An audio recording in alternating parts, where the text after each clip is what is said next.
വിനോദും അമ്മയും ട്രീറ്റ്മെൻറ്റിന് പോയതിനെ തുടർന്ന് ഇന്ദ്രൻ ഓഫീസിൽ പോയി തുടങ്ങി. വിനോദ് പോകുന്നതിന് മുമ്പ് മനോജിനോട് എല്ലാം പറഞ്ഞ് ഏൽപ്പിച്ചിട്ടാണ് പോയത്. ഇന്ദ്രൻ വന്ന മനോജും ദേവിയും നിഴൽ പോലെ കൂടെ ഉണ്ടാകും. ദേവിയുടെ പെരുമാറ്റം ഇന്ദ്രന് അത്ര പിടിക്കുന്നില്ലെങ്കിലും വിനോദ് വരുന്നതുവരെ സഹിച്ചല്ലേ പറ്റൂ എന്ന് ഇന്ദ്രൻ കരുതി.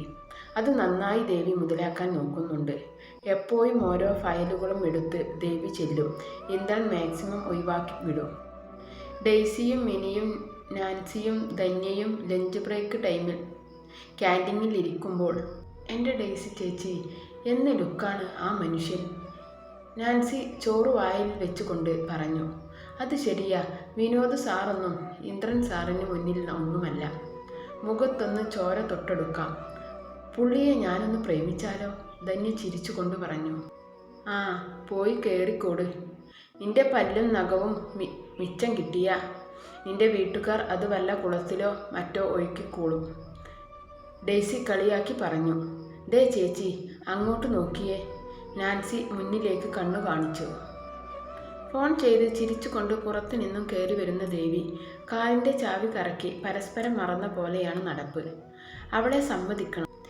എത്ര പേരെയാ കൈവെള്ളയിൽ കൊണ്ട് നടക്കുന്നേ. ഇപ്പോൾ നിലത്തൊന്നുമല്ല. വിനോദ് സാർ ഉള്ളപ്പോൾ അടുപ്പിച്ചിട്ടില്ല. ഇപ്പോൾ എന്താ ഒരു ഭരണം? നാൻസി ദേഷ്യത്തിൽ പറഞ്ഞു നിർത്തി. അത് ശരിയാ, ഇന്നലെ എന്നോട് ഒരു ചാട്ടം, അവളുടെ ഒരു ജാട. മിനി ഡെയ്സിയെ നോക്കിക്കൊണ്ട് പറഞ്ഞു. അതൊക്കെ മാറിക്കൊള്ളും. ഇല്ലെങ്കിൽ ഇന്ദ്രൻ സാർ പറപ്പിക്കും, നോക്കിക്കോ. ഡെയ്സി ചിരിച്ചുകൊണ്ട് പറഞ്ഞു. ഓ ഓ, ഇവിടെ ഇരുന്ന് വർത്തമാനം ആണല്ലേ. അപ്പോഴാണ് അടുത്തു നിൽക്കുന്ന ദേവിയെ കാണുന്നത്. നിങ്ങൾക്ക് പണിയൊന്നുമില്ലേ? ഇപ്പോൾ നോക്കിയാലും ചിരിയും വർത്തമാനം മാത്രം. ഇതിനാണോ കമ്പനി നിങ്ങൾക്ക് സാലറി തരുന്നത്? ദേവി പുച്ഛഭാവത്തിൽ പറഞ്ഞ് തിരിഞ്ഞു നടന്നു. ഹലോ മേഡം, ഒന്ന് നിന്നേ. നിങ്ങളാണോ ഇപ്പം MD? ഞങ്ങളാരും അറിഞ്ഞില്ല. ഡെയ്സി വർദ്ധിച്ചു വന്ന ദേഷ്യം അടക്കിക്കൊണ്ട് ചോദിച്ചു. ആണെങ്കിൽ അത് നിങ്ങൾ മാത്രം പറഞ്ഞാൽ പോരല്ലോ. ഡെയ്സിയും ഒട്ടും വിട്ടുകൊടുക്കാൻ തയ്യാറായിരുന്നില്ല. പിന്നെ ആരാ പറയണ്ടേ? ഇവിടെ ഇപ്പോഴും MD ഇന്ദ്രൻ സാറാണ്. അതാണ് ഞങ്ങളുടെ അറിവ്. പിന്നെ നിങ്ങൾ ഞങ്ങളെ ഭരിക്കാൻ വരേണ്ട ആവശ്യമില്ല. ഞങ്ങൾ ഞങ്ങളുടെ ജോലി ചെയ്യുന്നുണ്ട്. ഞങ്ങൾ തന്ന സമയത്താണ് ഞങ്ങൾ ബ്രേക്ക് എടുക്കുന്നത്. ആ ടൈമിൽ ഞങ്ങൾക്ക് ചിരിക്കും, വേണമെങ്കിൽ തലകുത്തി നിൽക്കും. അമ്മച്ചി ചെല്ല്, പോയി വല്ല പണിയും നോക്ക്. എടി നായിൻ്റെ മോളെ, എന്നോട് നീ കളിക്കാൻ വരരുത്. എനിക്ക് മേലും കീഴും നോക്കാനില്ല. നിന്റെ വീട്ടുകാരെ വിളിക്കുന്നത് പോലെ മറ്റുള്ളവരെ വിളിച്ച് നീ വിവരമറിയും എന്ന അറിയടി പുല്ലേ. ദേവി പെട്ടെന്ന് അവിടെ ഇട്ടിരിക്കുന്ന ചെയർ കയ്യിലെടുത്ത് ഡെയ്സിയെ അടിക്കാൻ ഉയർത്തിപ്പിടിച്ചുകൊണ്ട് അടുത്തേക്ക് ചെന്നു. ഡെയ്സി പേടിച്ച് പുറകിലേക്ക് വെച്ചുപോയി. ഇപ്പോൾ തൻ്റെ കഥ തീരുമെന്ന് ഡെയ്സിക്ക് തോന്നി. പേടി കൊണ്ട് ഡെയ്സിയുടെ കണ്ണുകൾ അടഞ്ഞുപോയി. ചെവി രണ്ടും കൊട്ടി അടച്ചിരുന്നു. ആരെയോ എന്തൊക്കെയോ പറയുന്നുണ്ട്. ഒന്നും വ്യക്തമല്ല. ഏറെ നേരം കഴിഞ്ഞിട്ട് വേദനയൊന്നും തോന്നാത്തത് കൊണ്ട് ഡെയ്സി കണ്ണുകൾ തുറന്നു. കണ്ണു മുന്നിൽ ദേവിയില്ല. ഇന്ദ്രൻ സാർ താഴേക്ക് നോക്കി നിൽക്കുന്നു. അവിടെ എന്താ, പൂച്ച പെറ്റു കിടപ്പുണ്ടോ? ഡെയ്സി മനസ്സിൽ പറഞ്ഞുകൊണ്ട് ഇന്ദ്രൻ നോക്കുന്ന ഭാഗത്തേക്ക് നോക്കി. ദേവിയും ചെയറും താഴെ കിടക്കുന്നു. ശബാഷ്, അവളുടെ കിടപ്പ് കണ്ടിട്ട് നല്ല വീഴ്ചയായിരുന്നുവെന്ന് തോന്നുന്നു. എന്താ ഇവിടെ, ഇത് ചന്തയാണോ? ഇന്ദ്രൻ്റെ സൗണ്ട് എല്ലാവരിലും ഭയം ജനിപ്പിച്ചു. അത്രയും ദേഷ്യത്തിൽ ഇന്ദ്രനെ ആരും കണ്ടിട്ടില്ല. എനിക്ക് നിങ്ങളുടെ പേരുകളൊന്നും അറിയില്ല. ആരെങ്കിലും ഒന്ന് പറഞ്ഞുതാ, ഇവിടെ എന്താ പ്രശ്നം? ഇന്ദ്രൻ ടേബിളിൽ കൈകൾ ഊന്നി തൻ്റെ ദേഷ്യം നിയന്ത്രിക്കാൻ പാടുപെടുകയായിരുന്നു. കൂടി നിന്നവർ സംഭവങ്ങൾ പറയും തോറും ഇന്ദ്രൻ്റെ മുഖം വലിഞ്ഞു മുറുക്കി. ദേവി, ഇത് എൻ്റെ ഓഫീസാണ്. ഇവരൊക്കെ എൻ്റെ സ്റ്റാഫും. നീ ആരാടി ഇവിടെ ശിക്ഷിക്കാൻ? പറയടി, നിനക്കാരെങ്കിലും എഴുതി തന്നോ ഈ ഓഫീസ്? നിനക്കറിയില്ലേ എന്നെ? ഇനി മേലിൽ നിന്റെ ഈ കൈ ആരുടെയെങ്കിലും നേരെ പൊങ്ങിയ പിന്നെ നീ ഓഫീസിൽ കാണില്ല. എനിക്കറിയാം ബിസിനസ് എങ്ങനെ ചെയ്യണമെന്ന്. ആവശ്യമില്ലാതെ എൻ്റെ റൂമിൽ കയറിയ ബാക്കി പറയുന്നില്ല. നിനക്ക് തന്ന ജോലി ചെയ്യേ, അല്ലാതെ നീ ബോസ് കളിക്കണ്ട, കേട്ടല്ലോ? ഈ വിഷയം ഇവിടെ തീർന്നു. ആരും ഇതേപ്പറ്റി ഇനി സംസാരവും വേണ്ട. മനസ്സിലായോ എല്ലാവർക്കും? എല്ലാവരോടും പറഞ്ഞിട്ട് ഇന്ദ്രൻ കാറ്റുപോലെ പുറത്തേക്ക് പോയി. ദേവി എണീറ്റു കസേരയിൽ പോയിരുന്നു. ഒടുക്കത്തെ തള്ളായിപ്പോയി. എൻ്റെ നടു.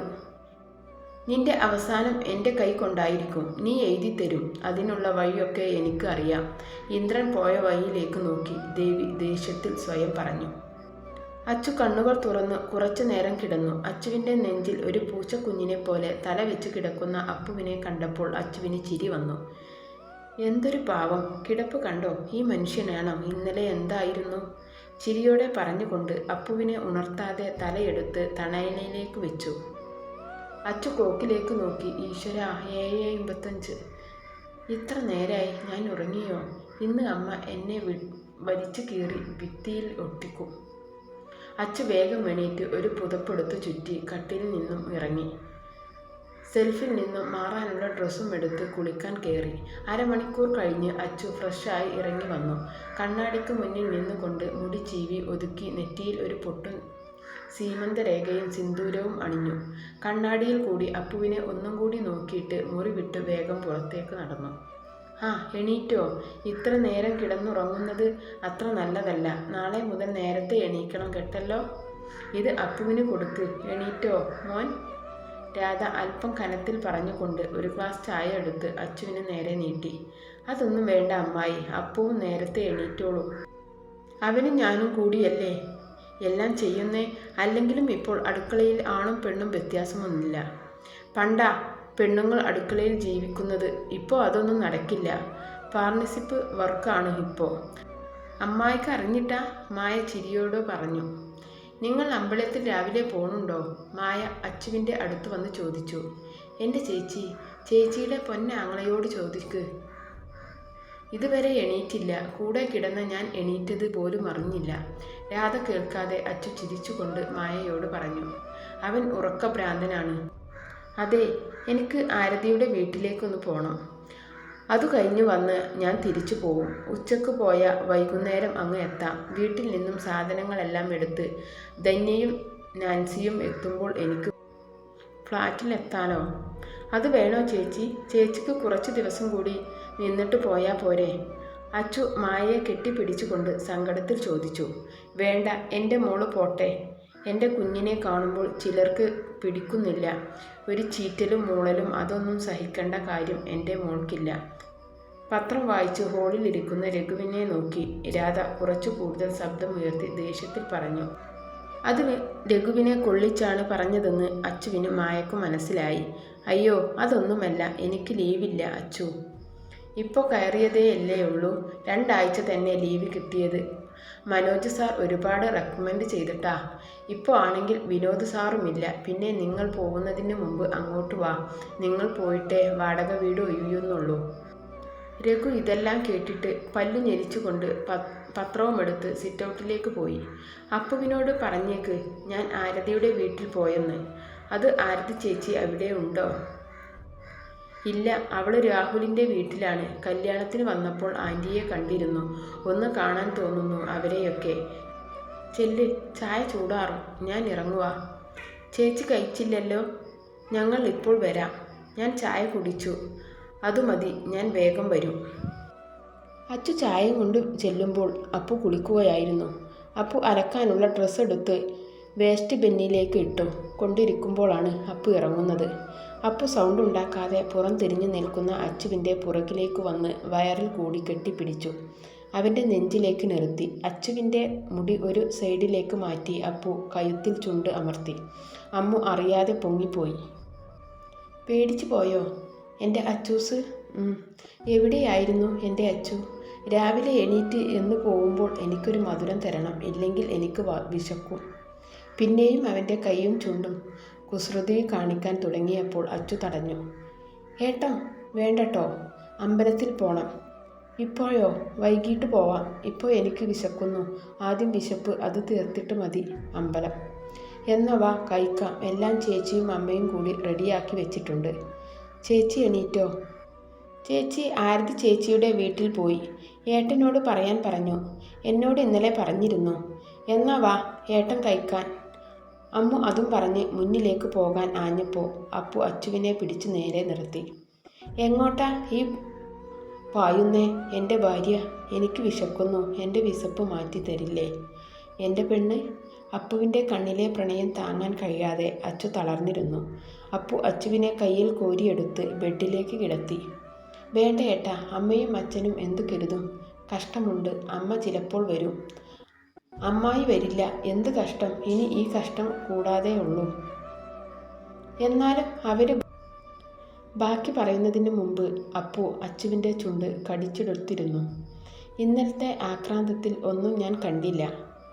അപ്പുവിൻ്റെ ലാളനയിൽ അച്ചു എല്ലാം മറന്നു. അവരുടെ ശ്വാസനിശ്വാസ ഗതി മാറിക്കൊണ്ടേയിരുന്നു. ഒടുവിൽ അവൻ്റെ പ്രേമം മൊത്തം പകർന്നു കൊടുത്തിട്ട് അവളിൽ നിന്നും അവൻ മാറി നേരെ കിടന്നു. അപ്പു അമ്മുവിനെ വലിച്ചു തൻ്റെ നെഞ്ചിലേക്ക് വെച്ചാച്ചു. പരസ്പരം ഒരിക്കലും പിരിയാൻ കഴിയില്ലെന്ന് അവരുടെ മനസ്സ് പറയുന്നത് പോലെ തന്നെ തോന്നി രണ്ടുപേർക്കും. ഇപ്പോൾ വിശപ്പ് മാറിയോ? അയ്യട മോനെ, ഇനി വിശന്നു കിടന്നോ? നല്ലതാ, ഒന്ന് എണീറ്റേ. അപ്പു ഉറക്കെ ചിരിച്ചുകൊണ്ട് അച്ചുവിനെ കൂടുതൽ ചേർത്ത് പിടിച്ചു. നീ ആദ്യം എണീക്ക്, ഞാനൊന്ന് കാണട്ടെ. എന്ത്? അല്ല, ഞാനൊന്ന് ഇങ്ങനെ കിടന്നല്ലേ കണ്ടിട്ടുള്ളൂ. നിൽക്കുമ്പോൾ എങ്ങനെയാണെന്ന് അറിയില്ലല്ലോ. ചീ, ഇങ്ങനെ ഒരു മനുഷ്യൻ.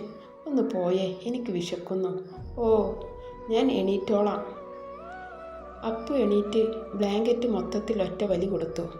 വാടി ഇവിടെ, നമുക്ക് ഒരുമിച്ച് ഡ്രസ്സ് മാറാം. അപ്പു അച്ചുവിൻ്റെ കയ്യിൽ പിടിച്ച് വലിച്ച് ബെഡിൽ നിന്നും താഴെ നിർത്തി. ആ മുഖം ഒന്ന് കീക്ക്. എൻ്റെ സിന്ദൂരം മൊത്തം ഏട്ടൻ്റെ മുഖത്താണ്. അമ്മ എന്തു കരുതും? ചായ കൊടുക്കാൻ വന്ന ഞാനാ. ചായ ദേ ഇരിക്കുന്നു. ചായ ബാത്റൂമിൽ കളഞ്ഞേക്ക്.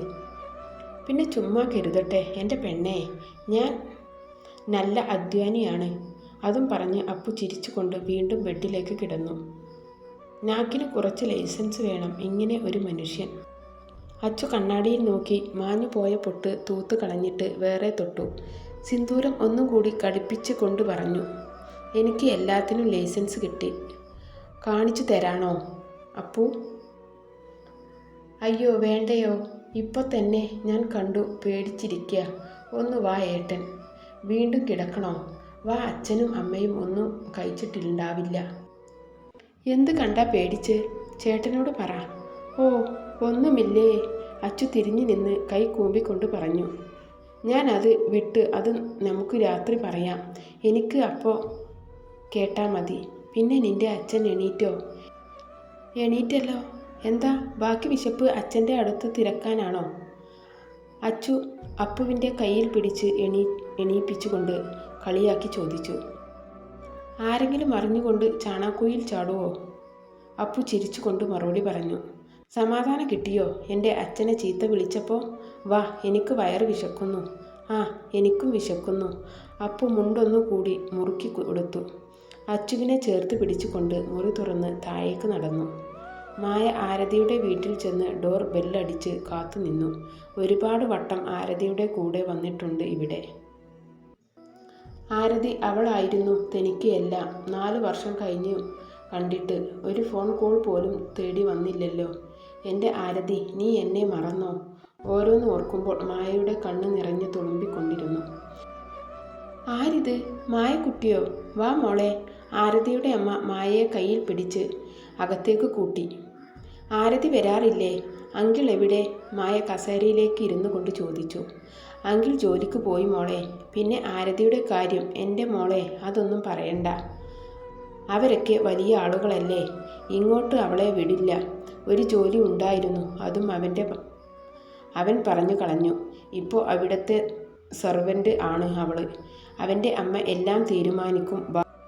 ഒരു കുഞ്ഞുമില്ല, അതും അവളുടെ കുറ്റം. എല്ലാം കൊണ്ടും എൻ്റെ മോള് തകർന്നു. എനിക്ക് വിശ്വസിക്കാൻ കഴിയുന്നില്ല. രാഹുലും അവളും ഒരിക്കലും പിരിയാത്ത വണ്ണം അടുത്തവരല്ലേ, സ്നേഹിച്ചവരല്ലേ. അപ്പോൾ അവളെ അങ്ങനെ അവഗണിക്കാൻ അവന് കഴിയോ ആൻറ്റി? മായ വേദനയോടെ ചോദിച്ചു. അതൊക്കെ പ്രേമിക്കുന്ന സമയത്തല്ലേ. അവർ കാണാൻ പോയപ്പോൾ അച്ഛൻ പറഞ്ഞതാ ഇത് വേണ്ടെന്ന്. ആര് കേൾക്കാൻ? അവൻ്റെ അമ്മ പറയുന്ന വർത്തമാനം അവൻ കേൾക്കാതെ ഇരുന്ന ഒരു കുഴപ്പവുമില്ല. ആൻറ്റി വിഷമിക്കാതെ, എല്ലാം ശരിയാവും. അയ്യോ, മോൾക്കൊന്നും തന്നില്ലല്ലോ. ഇരി, ഞാൻ ചായ എടുക്കാം. വേണ്ട ആൻറ്റി, ഞാൻ കുടിച്ചിട്ടാ വന്നേ. അവൾ വിളിക്കുമ്പോൾ ഞാൻ വന്നിരുന്നു പറഞ്ഞേക്ക്. എൻ്റെ നമ്പർ തരാം, അവൾക്ക് കൊടുത്തേക്ക്. അവൾ ഫ്രീ ആവുമ്പോൾ എന്നെ വിളിച്ചോളും. ഞാൻ ഇറങ്ങട്ടെ, എനിക്ക് ഉച്ചയ്ക്ക് തിരിച്ചു പോകണം. ശരി മോളെ, നമ്പർ തന്നേരെ, ഞാൻ കൊടുത്തോളാം. മായ ഒരു പേപ്പറിൽ നമ്പർ എഴുതി കൊടുത്തിട്ട് യാത്ര പറഞ്ഞ് ഇറങ്ങി. മായയുടെ നെഞ്ചിൽ ഒരു ഭാരം ഉരുണ്ടു കയറി. പാവം ആരതി. രാഹുൽ മനസ്സിലാകാതെ ആര് അവളെ മനസ്സിലാക്കും? ഈശ്വര, എൻ്റെ ആരതിയെ കാത്തോളണേ. അപ്പുവും അച്ചുവും ചെല്ലുമ്പോൾ ഡൈനിങ് ടേബിൾ എല്ലാം എടുത്തു വെച്ചിരിക്കുന്നു. ഏട്ടൻ ഇരി, ഞാൻ അമ്മയെ വിളിച്ചിട്ട് വരാം. അച്ചു അടുക്കളയിലേക്ക് ഓടി. പയ്യെ ഓട്, വല്ലയിടത്തും വീഴും. അച്ചുവിൻ്റെ ഓട്ടം കണ്ട് അപ്പു വിളിച്ചു പറഞ്ഞു. അച്ചു അപ്പുവിനെ നോക്കി ചിരിച്ചിട്ട് വീണ്ടും അമ്മയുടെ അടുത്തേക്ക് ഓടി. ഇങ്ങനെ ഒരു പെണ്ണ്. കുറച്ചു നേരം കഴിഞ്ഞ് എല്ലാവരും കൂടി കഴിക്കാനിരുന്നു. അപ്പവും മുട്ടക്കറിയുമായിരുന്നു. ചേച്ചി കഴിച്ചിട്ടാണോ പോയേ? അപ്പുവിന് അപ്പത്തിലേക്ക് കറി ഒഴിച്ചു കൊടുക്കുന്ന അച്ചുവിനോട് അപ്പു ചോദിച്ചു. പറഞ്ഞിട്ട് കേൾക്കണ്ടേ? അമ്മയും ഞാനും പറഞ്ഞതാ കഴിച്ചിട്ട് പോവാൻ. അതും പണ്ടും അനുസരണ ഇല്ലല്ലോ അവൾക്ക്. കിട്ടിയ അവസരം രഘു കളയാതെ മായയോടുള്ള ദേഷ്യം പറഞ്ഞു തീർത്തു. അപ്പു മറുപടി പറയാൻ ആഞ്ഞപ്പോൾ പെട്ടെന്ന് അച്ചു കയ്യിൽ കടന്നു പിടിച്ചു. ഒന്നും പറയല്ലേ എന്ന് കണ്ണുകൊണ്ട് യാചിച്ചു. പക്ഷേ അപ്പു അച്ചുവിൻ്റെ കൈ തട്ടി മാറ്റി പെട്ടെന്ന് എണീറ്റു. എൻ്റെ ചേച്ചിക്ക് ആവശ്യത്തിന് അനുസരണയൊക്കെ ഉണ്ട്. ഞങ്ങളുടെ അച്ചായി ഞങ്ങളെ അനുസരണയിൽ തന്നെയാ വളർത്തിയത്. ആരും എൻ്റെ ചേച്ചിക്ക് സ്വഭാവ സർട്ടിഫിക്കറ്റ് കൊടുക്കാൻ വരണ്ട. വന്ന നേരത്തെ പോലെ ഞാൻ വെറുതെ ഇരിക്കില്ല. അത് ആരായാലും. എനിക്ക് വിശപ്പില്ല. അച്ചു, നീ കഴിച്ചോ? അത്രയും പറഞ്ഞ് കസേര ദേഷ്യത്തിൽ വലിച്ചു നീക്കി പോകാൻ ആഞ്ഞ അപ്പുവിൻ്റെ കയ്യിൽ അച്ചു പിടിച്ചു. അച്ചുവിൻ്റെ കണ്ണുകൾ നിറഞ്ഞൊഴുകി. കണ്ണുനീർ അപ്പുവിൻ്റെ കയ്യിൽ കൊണ്ടേയിരുന്നു. എടാ പ്ലീസ്, എന്നെ ഓർത്തെങ്കിലും കഴിക്ക്. അച്ചുവിൻ്റെ ശബ്ദം ഇടറിയിരുന്നു. അച്ചുവിൻ്റെ മുഖം കണ്ടപ്പോൾ അപ്പുവിന് സഹിക്കാൻ കഴിഞ്ഞില്ല. അമ്മാവിനെ ഒന്ന് ഇരുത്തി നോക്കിക്കൊണ്ട് അപ്പു കഴിക്കാൻ ഇരുന്നു. രഘു ഒരിക്കൽ ഇങ്ങനെ ഒരു നീക്കം അപ്പുവിൽ നിന്നും പ്രതീക്ഷിച്ചില്ല. അതുകൊണ്ട് വേഗം കഴിച്ചെണീറ്റു.